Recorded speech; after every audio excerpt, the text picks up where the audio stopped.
2 piece, সর্বমোট একটা পলিতে 10 পিস করে দিচ্ছি। কারণ হচ্ছে অনেকে মানে 10 পিসের নিচে কেউ নিতে চায় না। 4 6 8 10। তো আমি একটু ওজন দিচ্ছি, ওজনে মোটামুটি 10 পিসে 900 গ্রাম হয়েছে। তো 12 পিস দিলে মানে ঠিক আছে, মানে 1 কেজি হয়, 1 কেজির একটু বেশি হয়, মানে সামান্য ডিফারেন্স হয়। তো পাইকারি 450 টাকা কেজি আমারে বলছিল, আমি রাজি হই নাই। কারণ হচ্ছে আমার 12 পিসের যদি বিক্রি করতে হয় মিনিমাম 500 টাকার কাছাকাছি বিক্রি করা লাগে, আর না হয় লাভ তো দূরের কথা, লস হয়। এই যে দেখতে পাচ্ছেন পাখিগুলা সম্পূর্ণ কমপ্লিট করা। এই যে পাখিগুলো আমি এখন প্যাকেট করতেছি, দেখবো যে সর্বমোট কতগুলা পাখি করলাম, ড্রেসিং করলাম।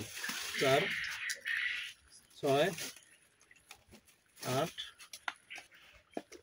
10।